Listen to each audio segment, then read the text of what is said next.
capital next year to be able to move around, because I don't think they're going to have that great of a season. So I think they're going to be probably back in the top 10 again, especially when you look at who's in their division with the Chargers and the Chiefs. It's going to be tough to even make the playoffs at that point. So I felt like they would be a top 10 team. And if they could have got another pick, it gives them the capital to be able to move up if they want Tua or the kid from Oregon next year, or who else is going to move up the board, or even to just keep trading back and get assets to go get Lawrence in 2021. So I was okay with that. Then when I heard it was a second this year, it did irritate me, because the inside linebacker position is one that Denver really needs. They just got rid of Brandon Marshall a couple years ago. They sent Trevathan. They let him go in free agency to the Bears. So that's a position of need for them.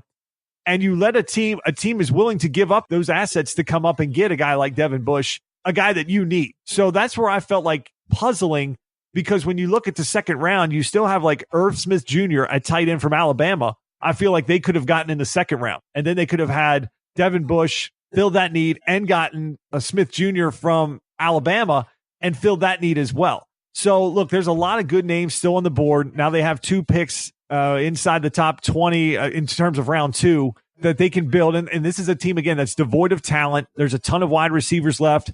And there's a lot of good cornerbacks. You've got Byron Murphy, Greedy Williams still sitting there, and they have all this issue now with Chris Harris Jr. that they may end up having to trade him because he wants a new contract and wants to be the highest paid corner in the league, coming off of a broken leg and an ACL injury a few years ago. So that may have fueled this move for them, where they felt like, okay, we can get a need, and there's still other needs that we can fill in round 2, either on the offensive line or even a corner. Maybe they work out a deal for Harris Jr., can trade him and get another pick or something like that. But I never like when you trade out of a position and you give up a player that you have a need for. It wasn't like there was a wide receiver sitting there that they didn't need and the Steelers wanted. It was a position that Denver needed.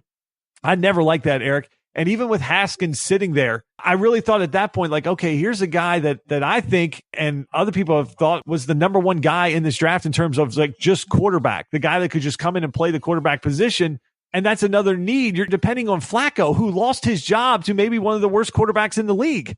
So their draft was really puzzling. And I'm telling you, if Elway doesn't start hitting on some of this stuff, his moves are getting very puzzling. He's really driving hard bargains in negotiations with free agencies and guys in Denver and letting them go. And he doesn't have the cachet of a Belichick yet. Like, he won 1 Super Bowl, and that was with Peyton. He's really done nothing since then. He struggled to even get a competent quarterback on this team. I tell you, there could be problems in Denver if this draft stuff doesn't work out. And if a guy like Devin Bush is a rock star, or Haskins in 2 or 3 years is a Pro Bowl fringe quarterback, it's not going to look good for Elway's resume, regardless of what he did at quarterback and how much the city loves him. He's still got to do the job that he's getting paid for as an executive.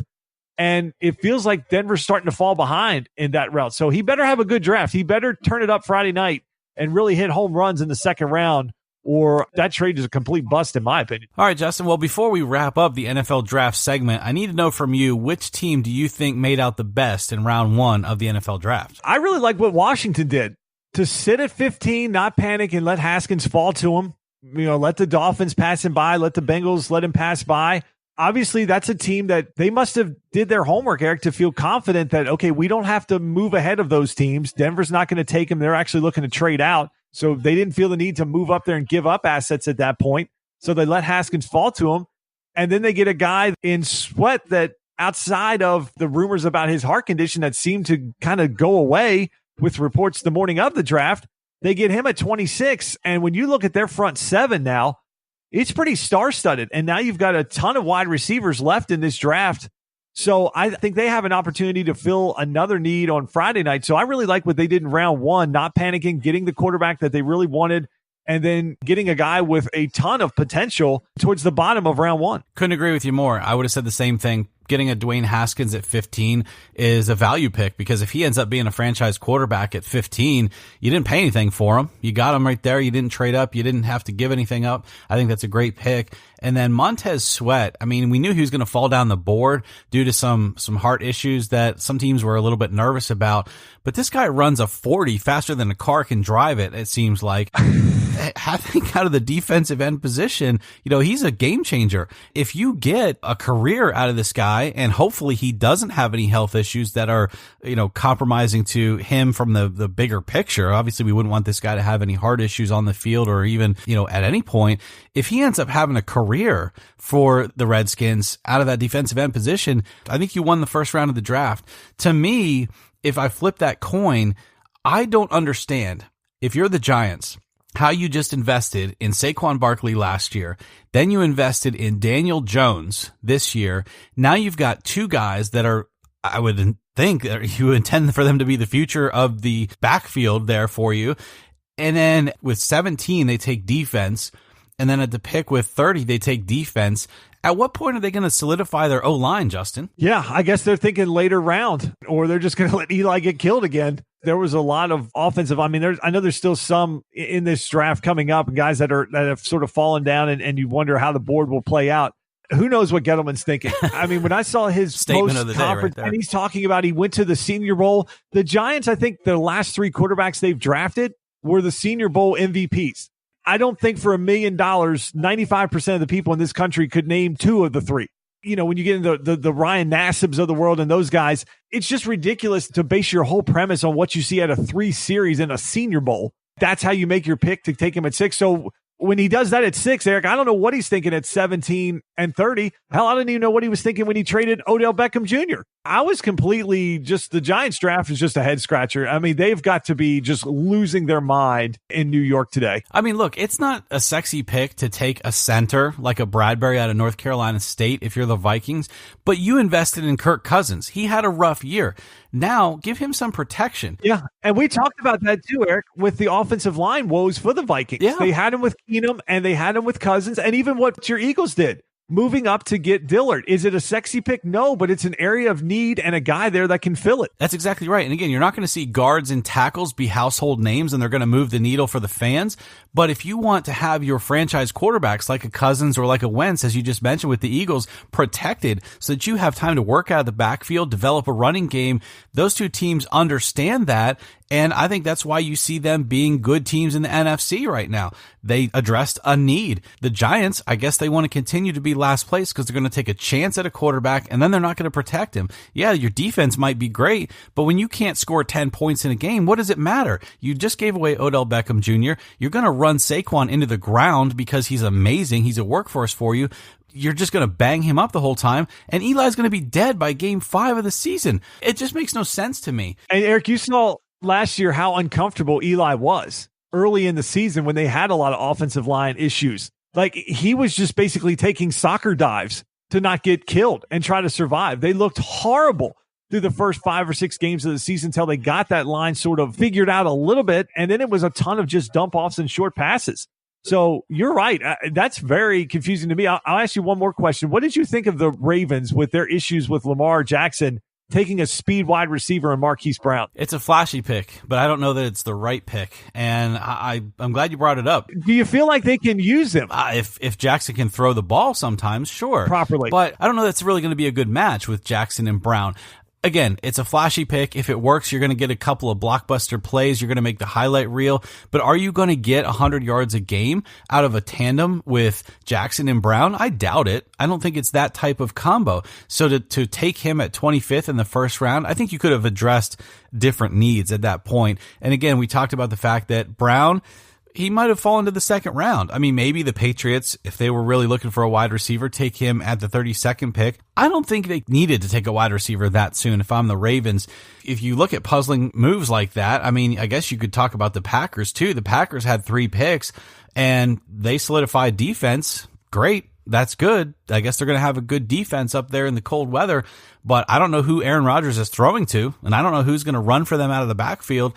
Again, not going to say you're going to take a running back real high in the draft, but it just doesn't seem like they're offensive minded at all. And when you have Rodgers barking all the time that they can't get anything done on offense, how are you going to spend every single first round pick on defense? The Packers, I think Rodgers can't be that happy. I mean, again, we got to get through Friday night. There's a ton of wide receiver depth left on the board in this draft. So there's plenty of opportunity to go get a guy. And look, the Packers defense wasn't very good, so it's definitely a need for them. But when you let Randall Cobb go and then you saw the way some of the younger guys struggled, outside of Devontae Adams, yeah, I think that's definitely an area of need for this team. So I think Friday night, very interesting rounds of the draft coming up. A lot of talent left on the board. I expect to see a lot of the same thing, a lot of movement in these two rounds. The price that you have to pay to move around, not nearly as much as it is in round one.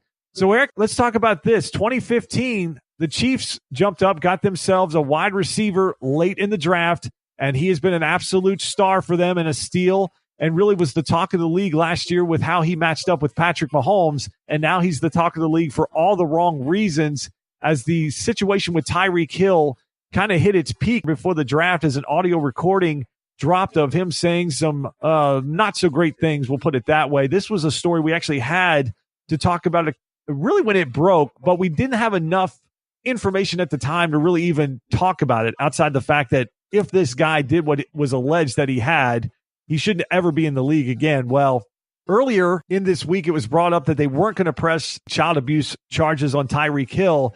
This tape comes out that seemed to be an insurance policy by a significant other in the event that the case didn't go as she wanted. So, Eric, the Chiefs, once again, they have themselves in quite a predicament. It was Hunt earlier in the year. They make some moves on the defensive side, and then they go out and trade for Frank Clark, who has his own domestic issues that he brings in from his college days at Michigan. And now they've got this Tyreek Hill situation to deal with.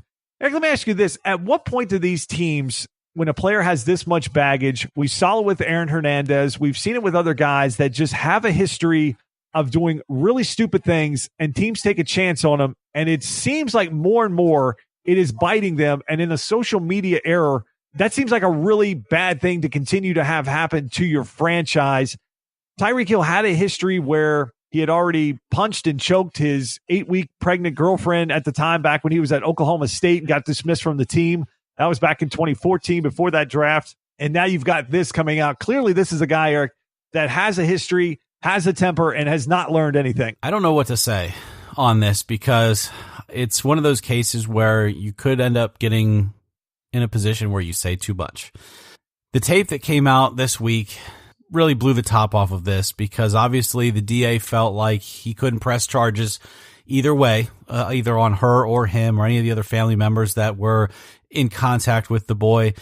Maybe couldn't prove a criminal case because they didn't have irrefutable evidence that could name one person as to the injuries to this boy. Either way, you have a young child that has a broken arm, bruises, significant injuries, obviously is being abused, and you can't figure out who did it. So no charges are pressed. Not 24 to 48 hours after that announcement and before the NFL draft comes the news that, oh, there's a recording of Tyreek Hill making threatening comments, not only to his girlfriend or fiance, significant other, whatever she is to him. Certainly doesn't seem like he loves her, at least not in the way that I understand to love a woman in terms of physical contact. And it would probably point to proof that he has the temperament to beat a child. And so if you're the Chiefs, not only do you have to suspend him, I think you have to drop him.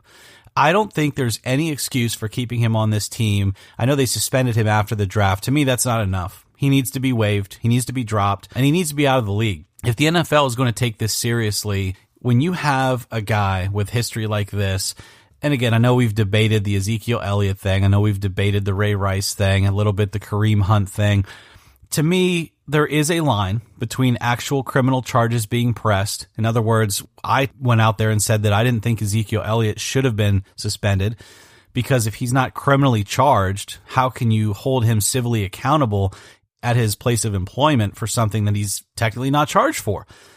But when you have a Ray Rice situation, when you have a Kareem Hunt situation, you've got to make the bold move. And so with the Tyreek Hill situation, now you've got a recording, you've got past history, you've got to make the move. You've got to do the right thing and say, hey, buddy, football's not for you because there are bigger issues in your life that you need to address. I hope he does what a guy like Michael Vick does and says, okay, I'm going to put this in my past by becoming rehabilitated mentally, emotionally, becoming more stable, making better choices. But the NFL may not be for me at that point. I mean, maybe it is in the future, but it's not right now. This guy is out of control. And are you going to wait, NFL, until he accidentally kills this child? No, you cannot do that. You've got to now take the stance that says, okay, this guy needs help, and he needs this help right now, and we're not going to brush this under the rug. Terribly disappointing for the Chiefs. Obviously, Kareem Hunt and Tyreek Hill were huge pieces of this offense